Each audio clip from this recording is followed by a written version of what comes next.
ជាតិល្មៀត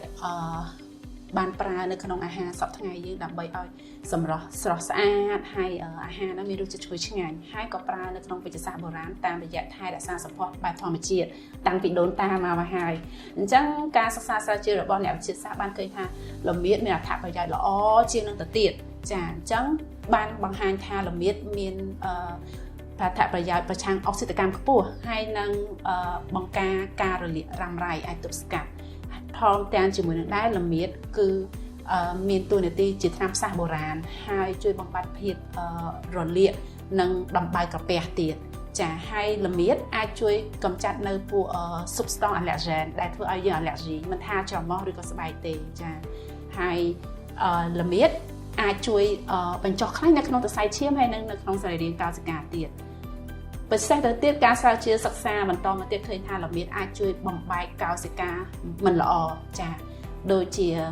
អត្ថប្រយោជន៍ខ្ពស់អ្នកដែលកំពុងតែព្យាបាលឬក៏ក្រៅព្យាបាលមហារីកដោយការចាក់ថ្នាំ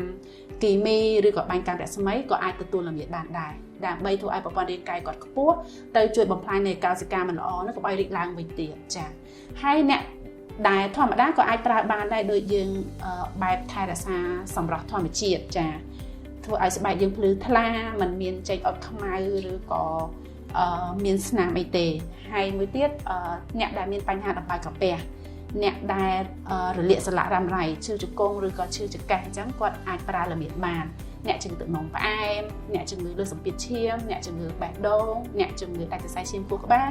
ហើយនិងអ្នកជំងឺសរសៃប្រសាទដូចជាអ្នកជំងឺមានបញ្ហា Parkinson ឬក៏អ្នកជំងឺវង្វេងវង្វាន់ហៅថា Alzheimer ចាពួកគាត់អាចមកទទួលសេរ៉ូមល្មៀតបាន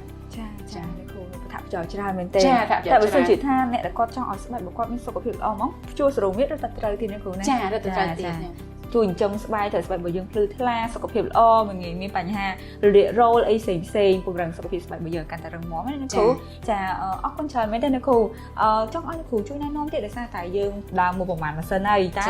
ហើយមកចុងក្រោយនេះគឺនៅសេរ៉ូមល្មៀតតែចង់ឲ្យគ្រូណែនាំបន្ថែមថានៅខាង Sevitali នោះមានប្រភេទម៉ាស៊ីនអីសម្រាប់ថែរក្សាសុខភាពនិងសេវាកម្មអីសម្រាប់ជួយថែរក្សាសុខភាពអ្នកដែលគាត់មកទីនេះដែរចានៅក្រៅពីសេរ៉ូមល្មៀតយើងមានសេរ៉ូមជាច្រើនទៀតចាដូចពពួកសេរ៉ូមសាច់គេហៅពួកអាមីណូអាស៊ីតជាផលិតផលរបស់អាឡម៉ង់សុទ្ធតែម្ដងហើយយើងមាននៅឧបករណ៍ផ្សេងទៀតដែលធ្វើឲ្យលំហូរឈាមយើងហ្នឹងដើរស្រួលពី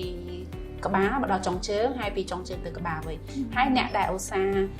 រមួលក្រពើឬក៏ជាពិសេសឈឺចុកចាប់ពីខាងចង្កេះចុះទៅក្រោមក៏គាត់អាចទទួលសេវាកម្មនឹងបានដែរហើយអ្នកដែលអត់សូវមានកម្លាំងចាគាត់ពេលខ្លះគាត់ថាព្យាបាលនៅខាងក្រៅមានសេរ៉ូមជាច្រើនដែរប៉ុន្តែអត់ទៅសូវទទួលបានអត្ថប្រយោជន៍ខ្ពស់ដោយសារពួកយើងនេះគឺលក្ខណៈព្យាបាលតាមរយៈជួសជុលនិងស្ដារលទ្ធភាពកោសិកាអញ្ចឹងភាសាបរទេសហៅថា anti aging ចាអញ្ចឹងគឺយើងអាចជួយលើកសម្រស់ប្រព័ន្ធរាងកាយគាត់បានស្រស់ស្អាតតាមបែបធម្មជាតិអូចា